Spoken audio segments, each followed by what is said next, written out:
1986. As the decade reached its second half, the 80s were in their pomp.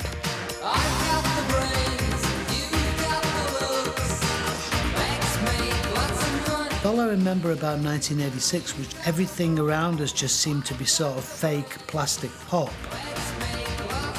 We're the only ones who haven't got our suit sleeves rolled up with the keyboards like that.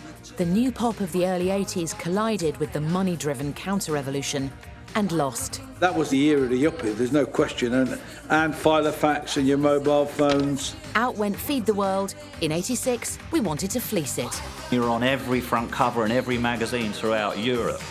You think you're a genius. The New Kids on the Block knew exactly how to get a hit. We were definitely targeting the gay male audience, because that's what I knew. And the rest was a kaleidoscope of cover versions, TV tie-ins, slick marketing, and a never-ending stream of novelty. We've got artistic integrity, says a 56-year-old man in a red blouse. All brought to our TVs by Top of the Pops. It's like, wow, Top of the Pops, this is it, we've made it.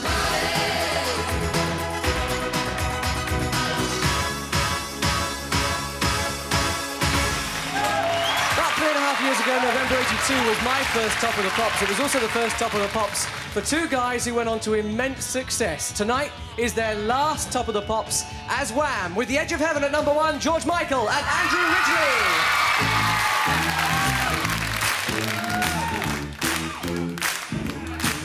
Pop, as we knew it, underwent a seismic shift in 1986.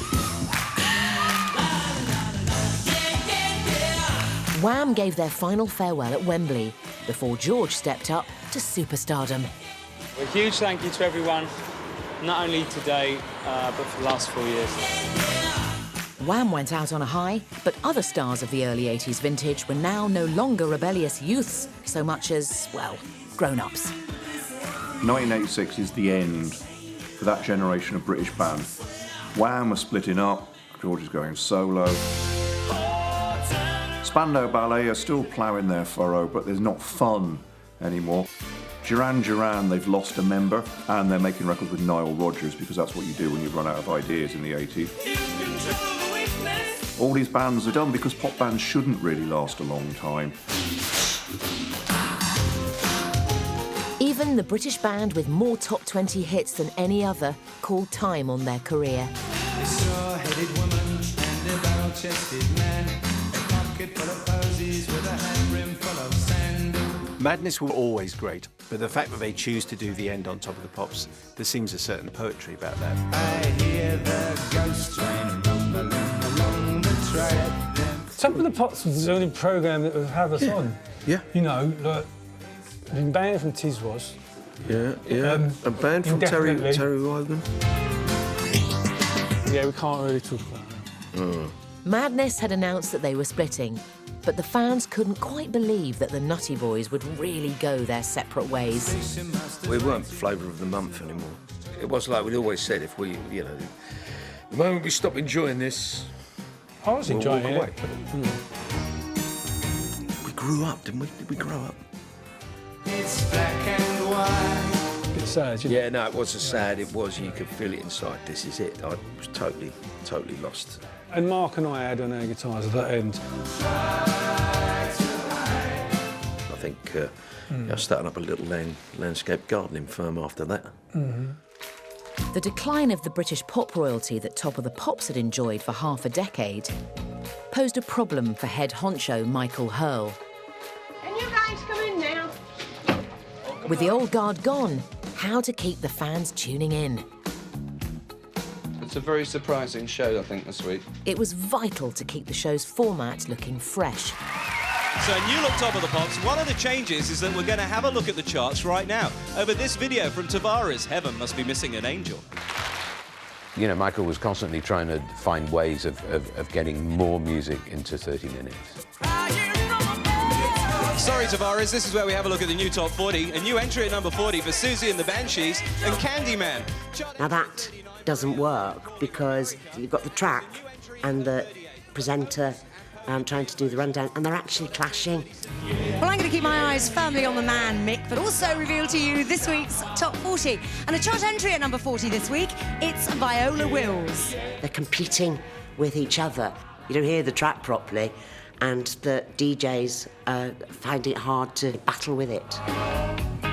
So Atlantic Star at 37 with Secret Lovers, at 36 it's Overjoyed. That idea was junked pretty swiftly, and focus was shifted to finding new talent. I was like the YTS kid. That's a very dated reference as well. I was like a work experience, you know. Well, this is Simon Mayo. He's Radio 1's latest recruit.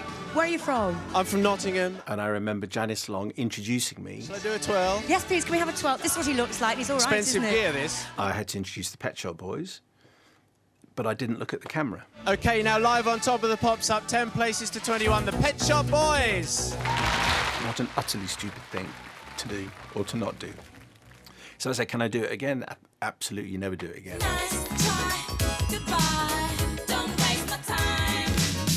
But the biggest overhaul was to replace the oh-so-familiar Top of the Pops theme tune with a shiny 80s update. Paul Hardcastle was the man of the moment, and that was the sound of an awful lot of the stuff that we were playing on the radio. Michael was very astute because he knew what was going on music-wise, and he knew the likes of myself and Peely were really picking up on the dance thing. So I think he wanted to commission something that sounded more of the time. You might have noticed that the theme tune for Top of the Pops has changed. It's replaced Yellow Pearl, which has featured for 3 years on this show. And this guy is the guy who's responsible for doing it, Paul Hardcastle. Hello, Janice. How did it come about? Last time I was here, actually, doing the Don't Waste My Time thing, Michael Hurl asked me if I could come up with something, so I went home and tried. So you were commissioned? Yeah. And I remember phoning up Simon Fuller, who was my manager at the time, and saying to him, I've just been asked to write the new Top of the Pops theme. And he just laughed down the phone at me. Yeah. Tell us what it's called. It's called The Wizard, actually, and it'll be out maybe in about 3 months' time. So there's a chance that people can actually buy it as a single? Yeah, definitely. I did the Top of the Pops theme in 3 days because he asked me could I do it in a week. I was the first person to ever have a machine that actually recorded direct to disc, and the Top of the Pops theme, The Wizard, was the very first record that ever came out using no tape whatsoever.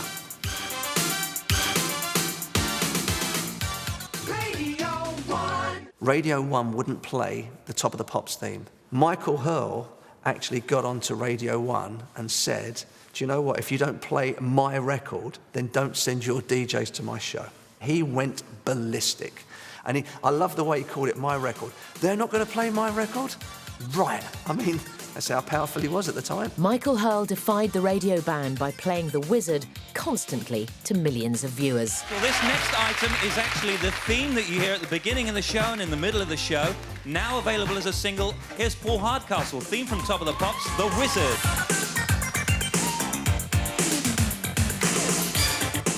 When the record was released, it rocketed up the charts. Michael, he said, I'll show you, I'll get the bloody record in the chart. And he did on his own, without no radio play. He basically showed the world how big Top of the Pops really was. Top of the Pops' status as a worldwide player was proved by its pulling power as American acts flew in to perform. 86, you've got the British record industry losing the way, so there's a void. Right, there's a void, because we couldn't fill that void, it's impossible. The American R&B stuff comes in on the back of it. Then everybody wanted American records. And we're trying to compete with American acts. It was embarrassing. When these star names couldn't or wouldn't make it to the studio, Hurl found he could rely on videos to deliver the American megastars into our front rooms.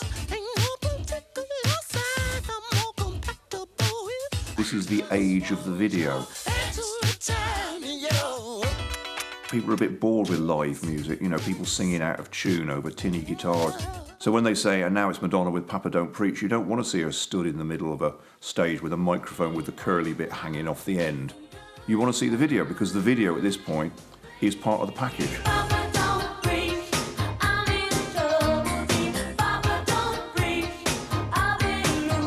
people like Madonna, they'd be revealing these new looks, and suddenly video introduced us to a whole new way of communicating music. Forget about album budgets, it was all about the video budget.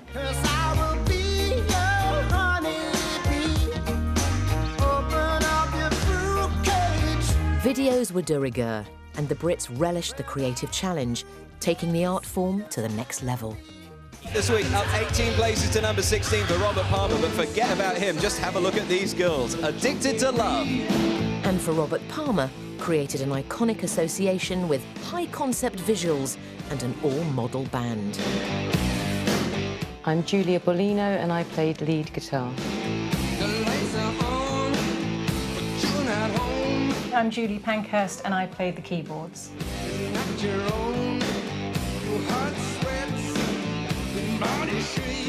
Hi, I'm Matt Gilchrist, and I played the bass.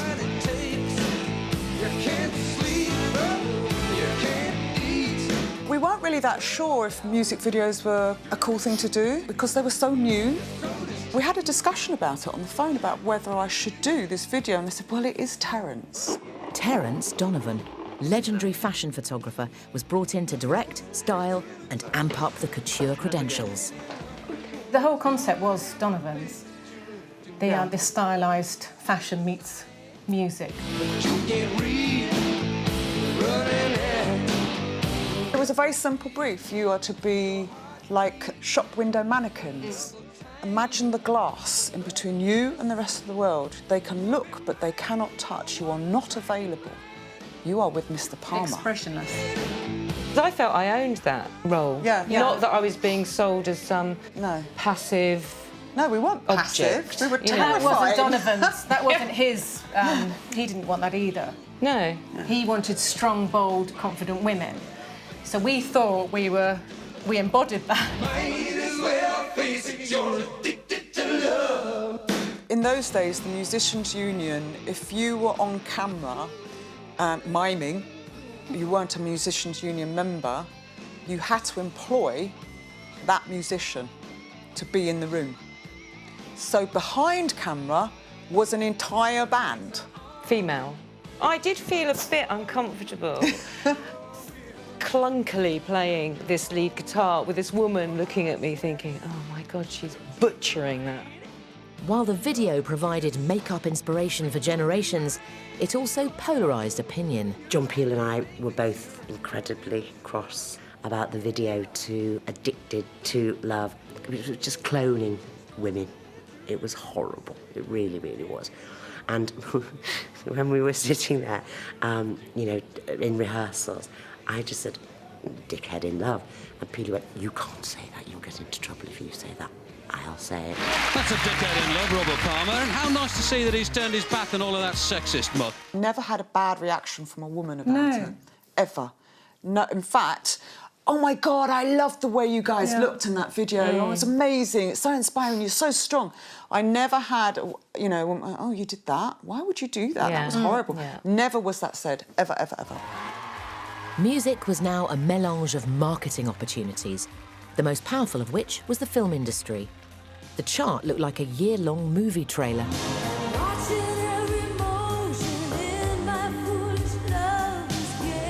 Did have that really glossy generation of big cinema epics come out. And they looked like videos because videos was really changing the way we consume music. It was a very glossy product. So what can I tell you about this next one? Well, not a lot really. It's something to do with boxing, and to me it sounds like one of their previous records, Eye of the Tiger. This week at number 8, it's Survivor, Bunny Hart.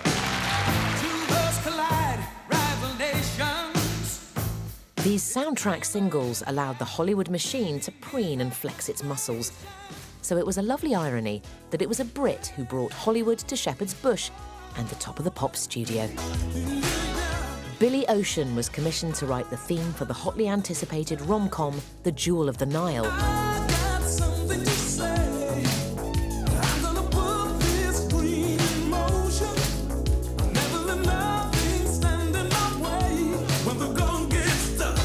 I was told that Michael Douglas liked my music. So thank you, Michael.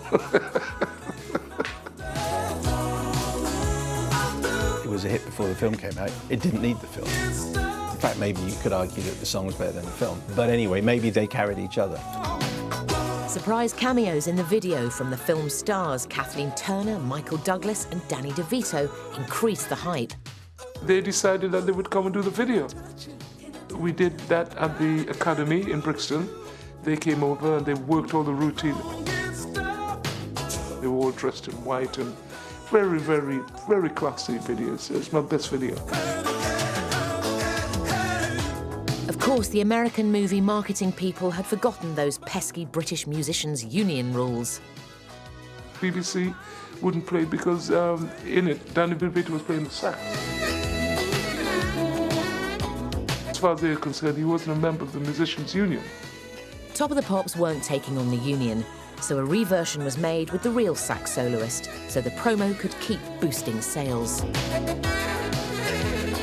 You do something like that, you're going into Michael Douglas's audience, Kathleen Turner's audience, Danny DeVito's audience. And I mean, the spin-offs are unbelievable. It is well worth doing. Not seriously, not just economically, but as far as getting a broader base for yourself. The belief was if a song wasn't in a movie, it wouldn't be a hit. So everybody's going to have a song in a movie. It wasn't rocket science what the Americans were doing, but you couldn't do that here. Because the British film industry had all but collapsed. But Britain's TV industry was the envy of the world. Maplin's holiday camp resounds once more to the cry of Hi-de-Hi. So in 1986, we got this. We're starting together, taking a chance on what we feel. We're starting together. With the biggest shows attracting 20 million viewers, the theme tunes were ready-made hits for Top of the Pops. So there was huge audiences out there. The marketers were just waking up to the potential reach to a record-buying audience you could have if your face was on BBC One on a Saturday night. Here's a song that looks ahead about 20 minutes to EastEnders. At number 4, it's Dobson's Choice. The soaps were huge. They're huge now, but even bigger.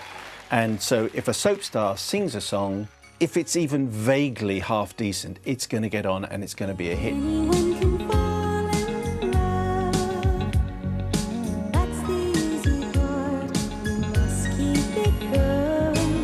I ever liked about EastEnders was the theme tune, and they ruined it by singing over it. There's got to be room for everything, but you do kind of think sometimes, oh, I'd rather have the Smiths on. Maybe Morrissey had a point on this one. That's the great thing about Top of the Pops.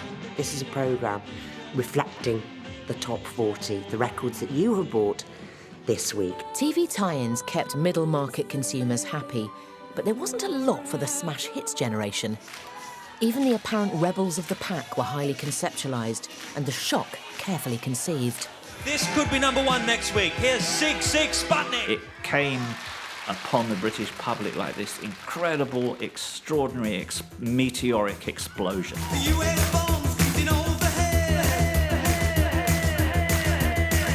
Sig Sig Sputnik was the stiletto-heeled cyberpunk baby of bass player Tony James, who was something of a Top of the Pops veteran, courtesy of Generation X. I'd been in Generation X with Billy Idol all those years, right up until the beginning of the 80s when we split up. And then Sputnik was my grand movie master plan. I had a very specific visual look of how I perceived the group I really wanted to be in would look. Ultimately, the visual thing of Sputnik was a cross between Ziggy Stardust and Mad Max. They look like nothing else. Martin Degville really did look like a bag of oranges that had a baby. Tony looked like a ringmaster from hell. Having worked through punk and been very close to Malcolm McLaren, I really understood the strategy and rules of the game, of what you have to make it if it's going to be something extraordinary. They arrived in a hurricane of self-generated publicity, fully formed enfants terribles and self-styled legends in their own lifetime. Smash Hits put them on the cover because it was a phenomenon before our very eyes and it was very cartoony. It was great for us. But the cover line was, the future of rock and roll or a load of codswallop. The myth was that we couldn't really play. I mean, it got kind of carried away because I did the whole thing of, oh, you know, the group couldn't play when I met them. But people obviously take the headline and assume that we couldn't play when we came out in 1986. But we just spent 4 years bloody learning to play. We wanted it to be T-Rex, we wanted it to be Donna Summer, we wanted to be a bit of Jimi Hendrix, and have this sort of driving Giorgio Moroder type groove behind the thing. Then when you get the money, you get the power. Love Missile F-111 hurtled to number 3 in the charts and scored Sigue Sig's biggest hit. I felt we transcended Top of the Pops in my self-confidence, and that we could be bigger than Top of the Pops. So if we go on Top of the Pops, we can make it special and be something extraordinary. Now, because ultimately, when I look back at it 30 years later in hindsight, you look like a bunch of guys miming, same as everybody else on Top of the Pops. But at the time, the group struck fear into the heart of the British public. But it was a manufactured fuss. It wasn't a proper fuss. There was this genuine kind of spirit of anarchy about what the Pistols were doing. With Sigue Sigue Sputnik, it was like a spirit of marketing.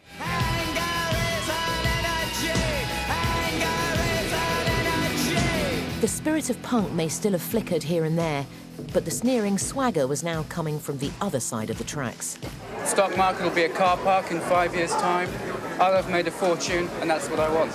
Thatcherism reached its pinnacle, and the deregulation of the money markets made some people a lot of cash. A time bomb known as Big Bang is about to explode. While more than 3 million others were on the dole. There seemed to be little opposition. Labour looked lost. The resistance came from 4 cheerful chappies from Hull. Hello. Hello. Hello.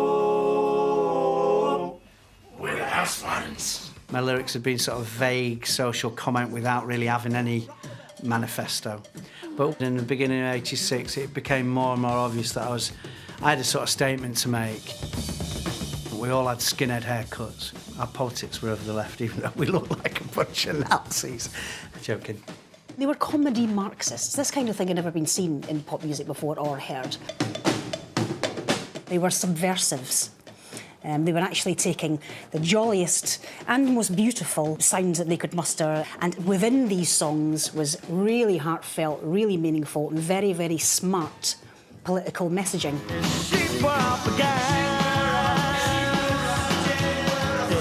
We released Sheep. I actually remember where we were when we first heard it on radio. We were in Edinburgh and we were supporting Billy Bragg, and we'd got there too early, and we were all tired in a cafe. And it come on in the cafe. It was like, what? And Norman, bless him, he wouldn't do this now because he's too cool, went running up to the counter, oh, this is us, like that. And like, turn it up, and these 2 wee Edinburgh women were just like, what? And turned it up for like about 5 seconds. Yeah, because they'd recognise us, and then turned it back down, and we just sat there with his sandwiches, yeah. Sheep climbed to 56, missing out on the top 40, but it was a song written earlier in the year that would take them to Top of the Pops. So we were beginning the year with the realisation we had to get an album together. But looking at my diary, on the 22nd of January 1986, it says songwriting, and it said it's happy hour again. When the House Martins had started out, Paul Heaton was unemployed. Ironically, Happy Hour was inspired by a job he had held down in the beautiful South. Happy Hour was sort of written about me working in an office. Really, I was a kid in Portledger who sort of made tea. Well, there was a tea machine. I went and got the tea, should I say. And it's sort of about predatory men in the office. And you say, yeah, we're all going down the Hatch. Right, there's this pub in Red Hill called the Hatch. I was down in Surrey at the time. And so I used to go to the George and Dragon by myself and drink pints of bitter. I'm not going with those bastards. And they'd all be going, yeah, I've been talking to so-and-so in sales. She's a really nice girl, and all that bullshit. You know? What a good place to be.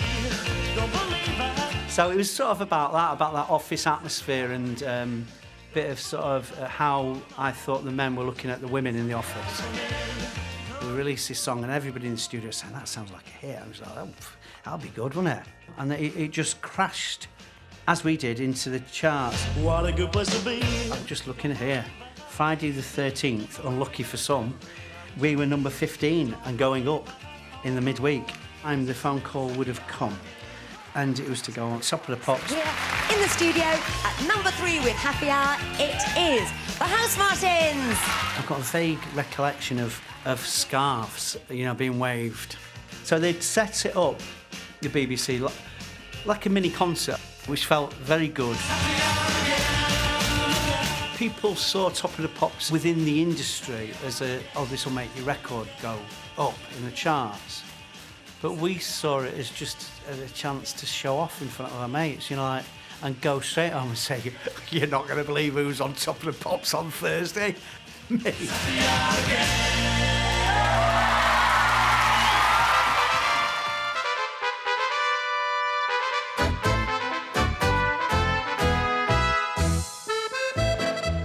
The summer of '86 was typical for Britain.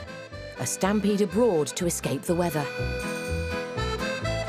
And the traditional novelty hit to swing your pants to. The time-honoured custom was for Black Lace to provide the song, from the unforgettable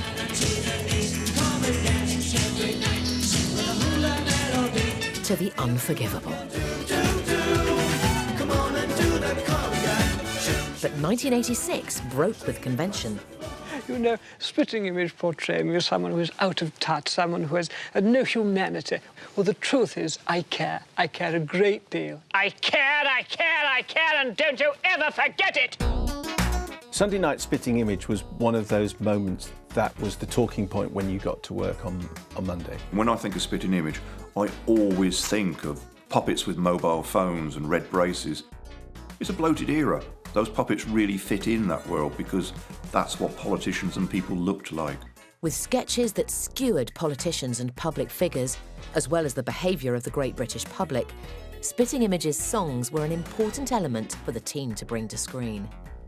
So we had really, really good singers singing on Spitting Image. And you. Me. Yeah. And Phil quite often needed somebody who couldn't sing quite so well. Bit of character. That was how they described it. Now, this part, we need someone with a bit of character in their voice. In other words, somebody who was shit. Kate Robbins sang the female part on it. Yeah. And then Phil joined in, and then we all, basically all the singers got together. I think they'd all gone home by then, actually. I think it was just you, me and Kate. No, they wanted to go home, yeah. Yeah, they'd all gone home because they didn't want to sing on it. The holiday song pastiche went out on Sunday night, and on Monday morning, kids across the country were singing about chickens.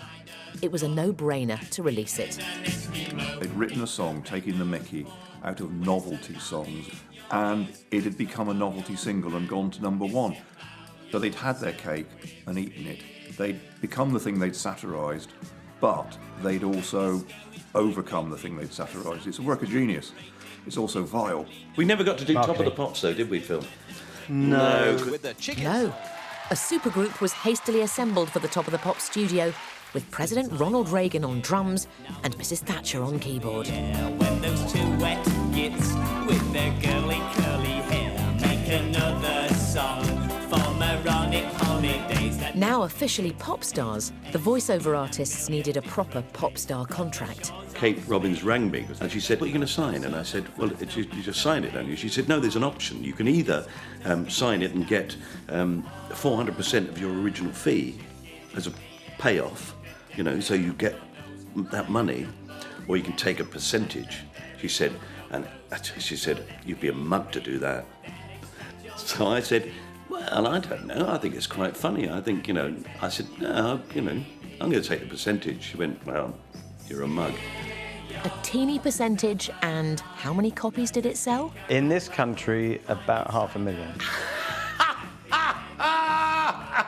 And... Sorry. Okay, Doris.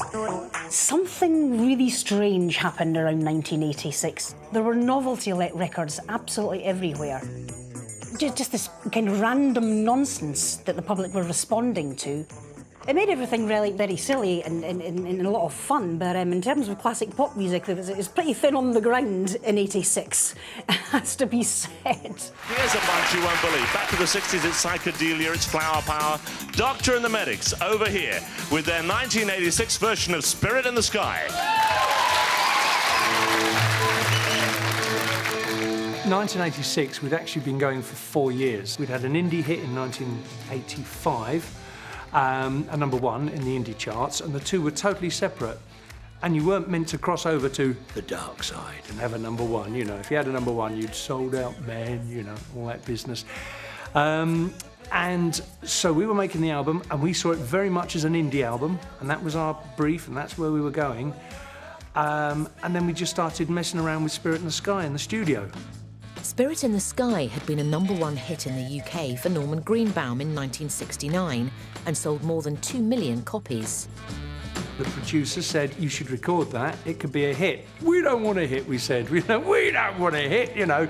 We've got artistic integrity, says a 56-year-old man in a red blouse. Their version was a great version, and that was the right kind of idiocy. 1986 fitted them absolutely perfectly. Great mystic pop wheeze. Top of the Pops would phone your management saying, you're on Top of the Pops. So wherever you were, you had to get down there. And the first time we did Top of the Pops, my first impression of Top of the Pops was blind panic, because we'd flown over from Germany, but as the new boys on the block, you had to be there at 8:30 in the morning. We were 300 yards away at 8:20. At 8:25, we were still 300 yards away, and we could literally see all our management flapping outside. So I said, we're going to have to run. So we got out the car with the guitars, and we literally ran straight through onto the studio like that, literally. So at 8:25, we're in the van. At 8:25, we'd gone on stage and done our first run-through. And we're in the dressing room. And one of the threats they had, if you got there at 8:50, they'd say, we've replaced you with a video. They'd put another band's video, not your video, another band's video if you weren't there on time. They were quite, draconian about that. The fantastic backing dancers, with their medieval frocks and their tresses, were called the Anadin Brothers. We actually went to #1, if memory serves me right, in 23 countries.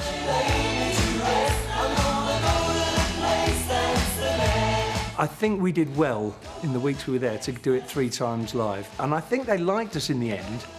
It wasn't just Spirit in the Sky. Cover songs were everywhere this year. The point was to keep the nostalgia with a twist of '86. The problem was nobody was writing songs. And so all these records were covers.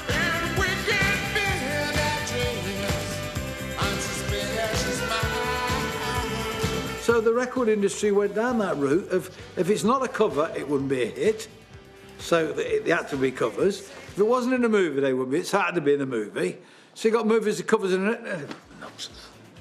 Of course, it was a cover version by Stock Aitken and Mr. Waterman that gave Bananarama their signature tune. We just had a #1 with Spin Me Round, which they adored. They came to us for that sound. Now, I didn't realise that they'd come to us only because we'd produced Spin Me Round. I thought they'd come to us because we were great record producers and songwriters. Silly me. They wanted us to do Venus by Shocking Blue, which we thought was the worst idea we'd ever heard of in our life. We'd go, we'll write you one. And then, no, I won't do it. And we literally couldn't see it. The original is a rock and roll record. Dun, dun, dun, dun, dun. It wasn't a high energy record, which is what we've made with Spin Me Round. You know, bum, bum, bum, bum, bum, bum, bum. Shocking Blue was a completely different rhythmical element. And so when we finished the record and we played it to them, the girls went, well, don't sound like Spin Me Round. And we went, it's not supposed to, it's Venus. They went, well, we had a capture for Spin Me Round, so we sent them down a pub, bought them a bottle of vodka, and got stuck in. And by midnight, when they came back, it sounded like Spin Me Round. Yeah, that sounds fun. When he went bum, bum, bum, all the way across the world to #1.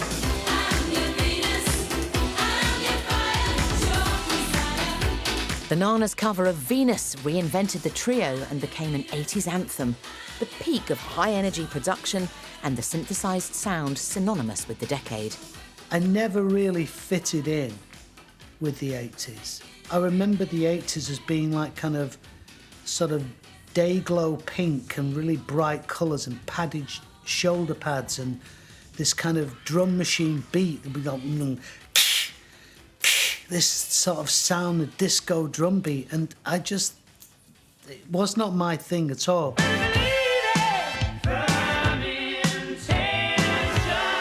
But we realised that there was almost like a subculture of people out there that didn't want that either, and I think that's what early Simply Red tapped into.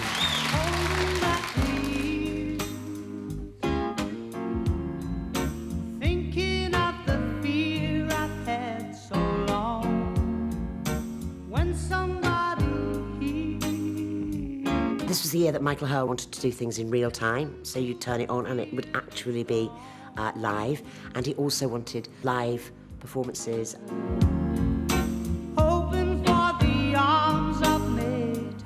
I think from a technical point of view, it was a bit of a headache because it was unusual. I'm not very good at lip syncing, so people would be able to tell if I was singing to a backing track.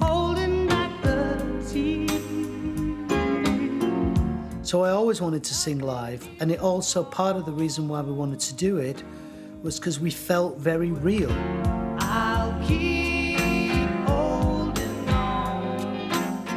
The experience of performing on Top of the Pops was an incredible thrill.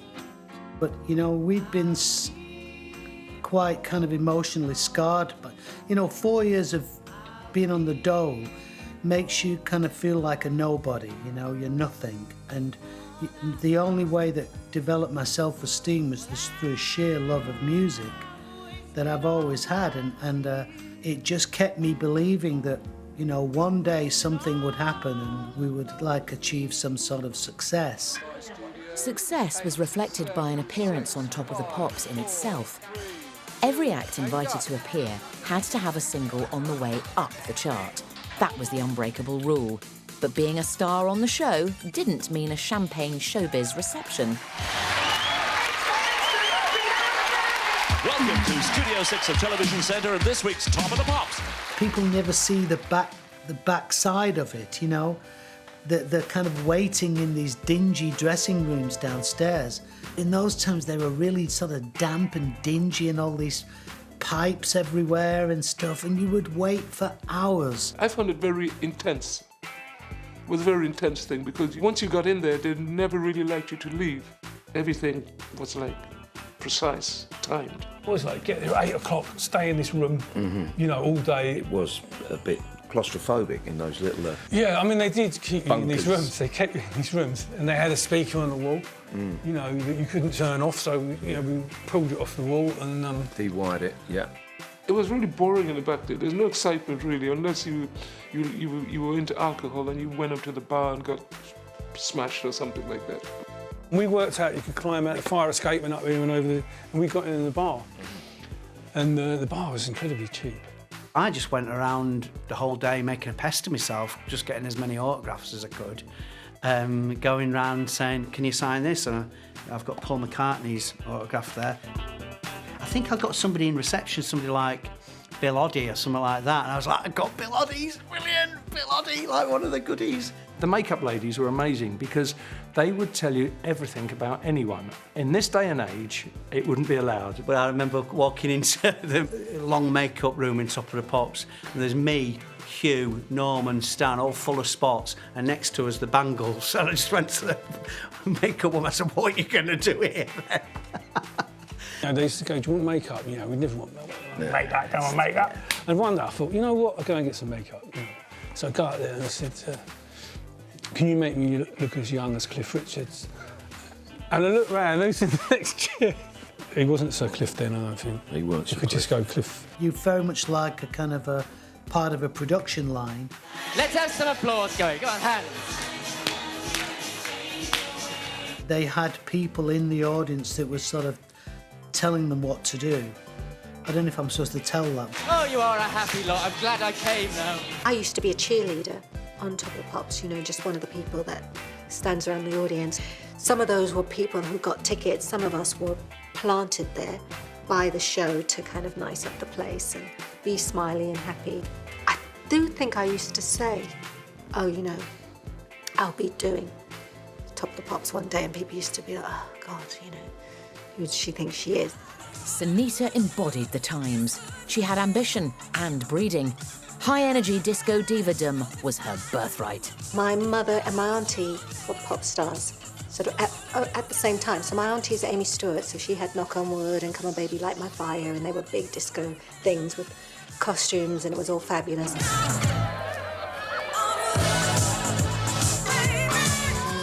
And then my mother had the big gay anthems like So Many Men, So Little Time. So it was in my blood. Of course I wanted to be a pop star, like, why not? It's like, so long as I can be like Madonna. So I had it in my head that I wanted to be the Black Madonna. Striving to realise her dream, Sunita teamed up with an unknown but enterprising music mogul in the making, one Simon Cowell. When I met Simon, I'd already made a demo of So Macho. And he got it. And you know, we were like, really? Because everybody else tried to talk me out of it. He knew that if he took that track into any gay club and put it on, that the place would explode and the dance floor would be full. What we didn't expect was that then we'd get such a huge reaction that people started to then try to buy the record. And he had a new problem on his hands, like, how do I print 1 million records? Because we've got to try and meet, people want to buy it, they don't want to just dance to it. The record itself was flying, so it warranted us being invited on Top of the Pops. It was just bizarre, your first Top of the Pops, to be there as an artist when you've been there as a cheerleader, to have my own dressing room. And then finally there's this big rush to get ready and you go and do the show. Don't want no 7-stone weakling or a boy who thinks he's a girl. I'm after a hunk of a guy, an experienced man of the world. But all my friends are kind of like in the audience, the cheerleaders. A few of them not so happy.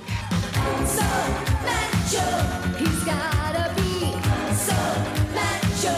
He's gotta be big and strong, enough to turn me on. Came off stage and I actually burst into tears because it was such a big build-up.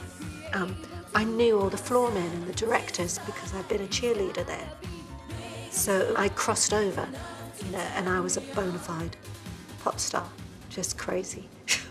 Never seen you looking so lovely as you did tonight. So my first time performing on Top of the Pops, I'm at number 2, and Krista Berg is at number 1 with The Lady in Red. Lady in red.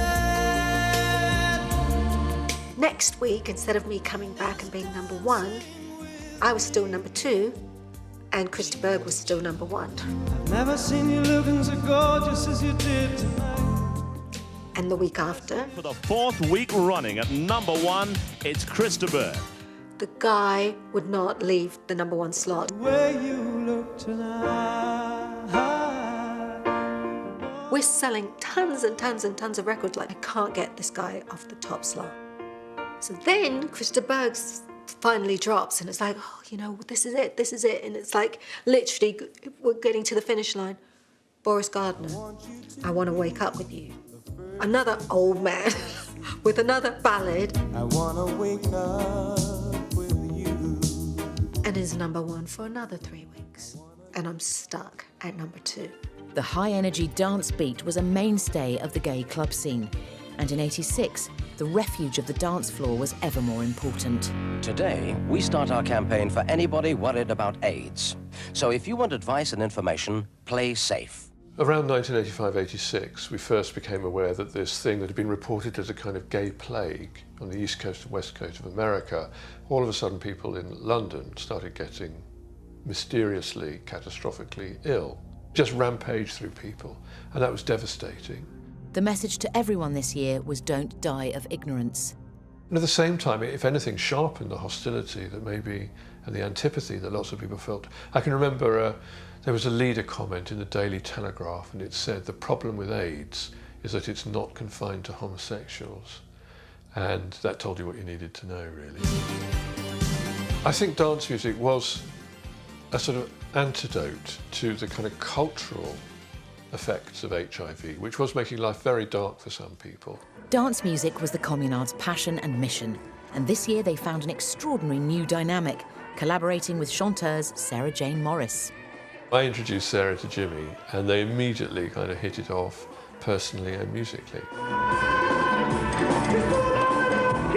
There was this very petite, red-headed man with a very high voice, and I was this tall, red-headed woman with an incredibly low voice, and we found that very amusing.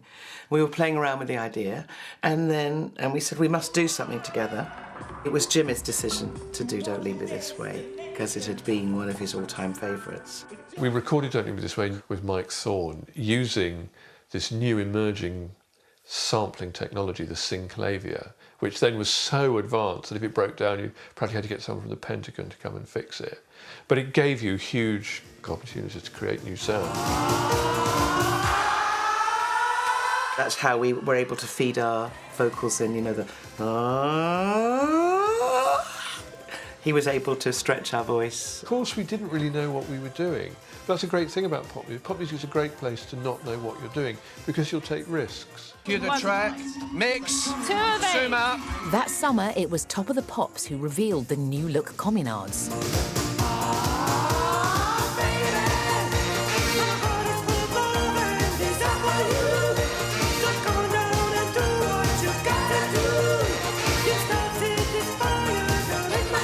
We had these two exceptionally gifted singers doing the other person's job, in a way. And that sounded great, but also it looked great, because we were always conscious that there were kind of certain roles that people associated with certain genders.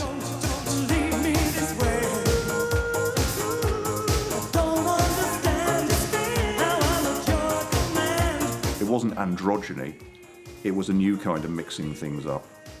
And the world was ready for it. Not quite all the world.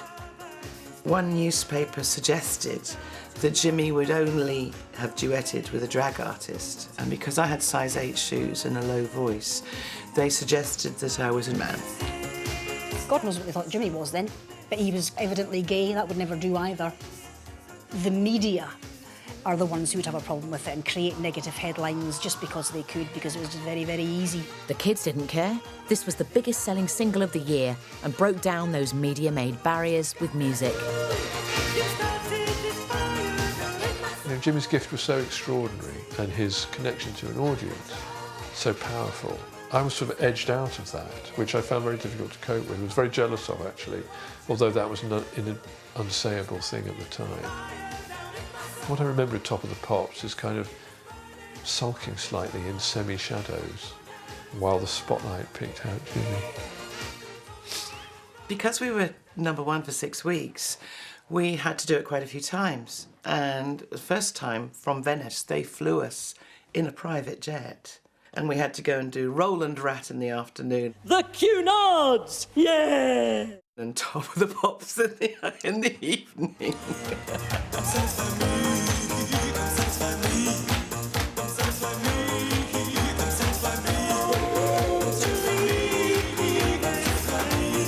We were on once and we were pretty tired, and Jimmy and Sarah Jane swapped vocals.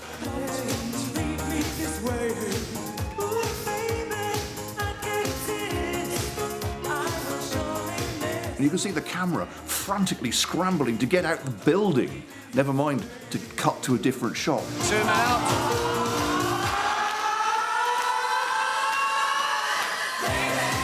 And they were furious.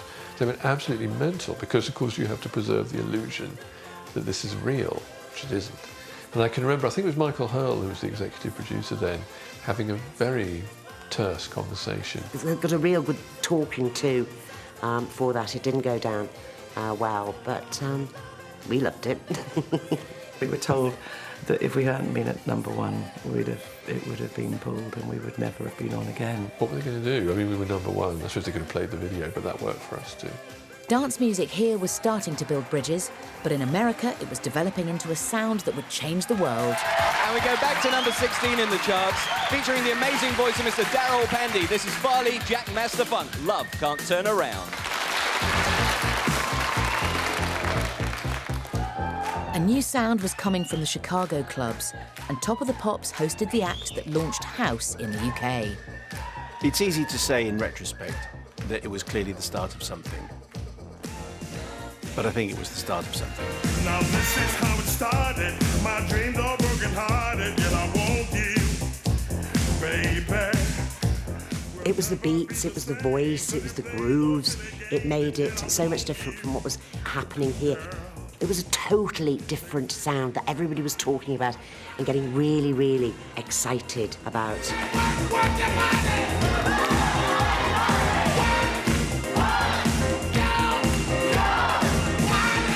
Amazing voice.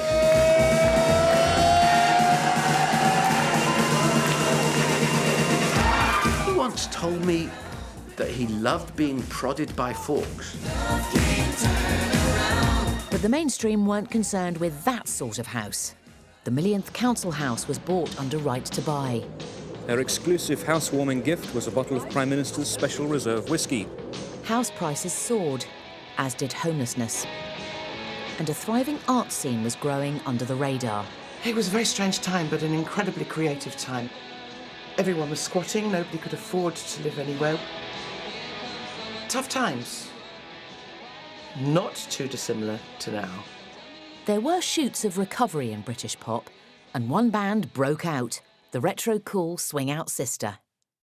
I wrote a song in my bedroom in a squat in North London, but it was a bit noisy because I was playing the music back on a cassette machine, singing into a recording Walkman. We had to have this demo ready for 10 o'clock the next morning.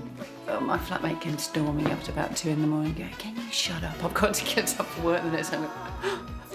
Okay. So I lay in bed, singing over and over in my mind the song, which in my mind, the way I remembered it was kind of Thriller backwards. Or a chicken. The rhythm was kind of like a chicken.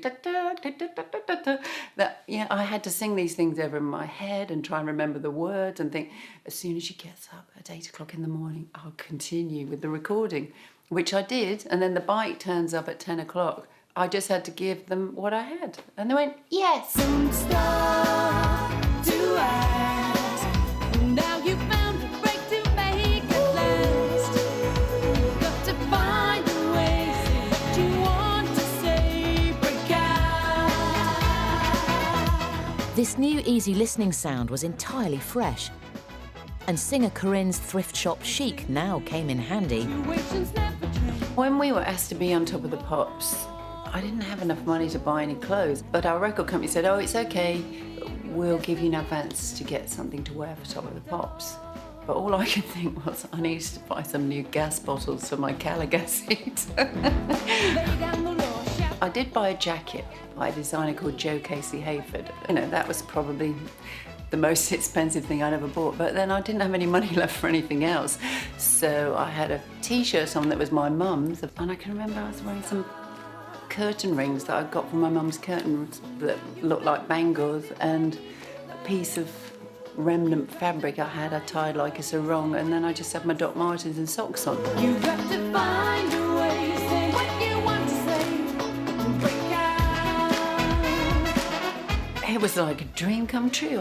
I'd spent my whole life wanting to be on Top of the Pops. It's all I needed to do. I think actually after that day it was downhill all the way, because I just thought that's all I wanted to do it for, to be on Top of the Pops. It's Roger and Des at number 17 with the Skyboat Song. In a year characterised by novelty and cynicism, the chance to cash in on Christmas inevitably produced a mixed bag of musical offerings.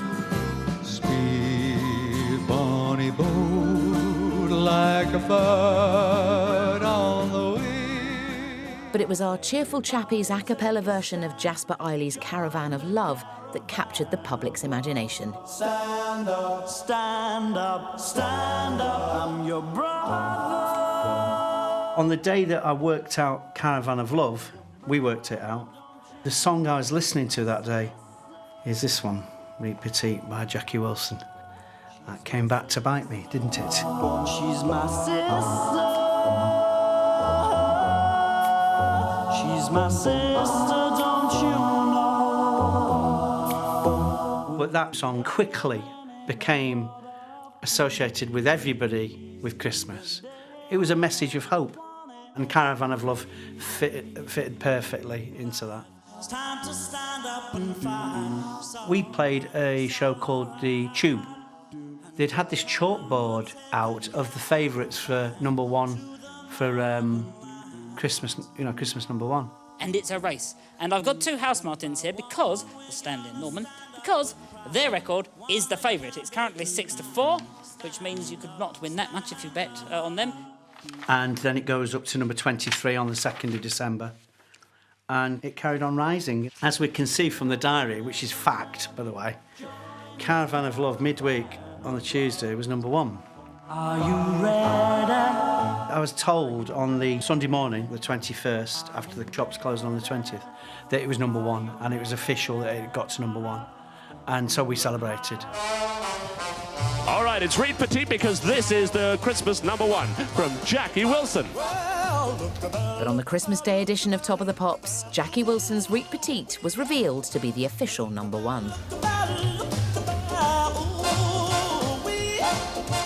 I actually ran into a little bit of trouble with the BBC over something I'd said live on air about Thatcher and Dennis Thatcher.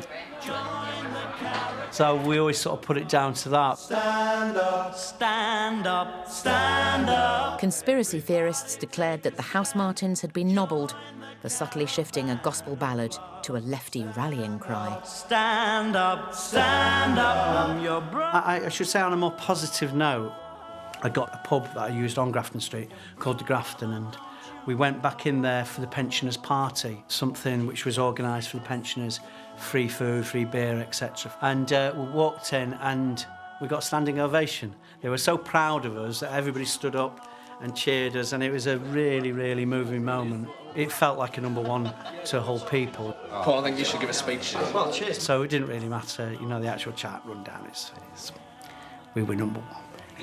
You better get ready for it. You better get ready for it.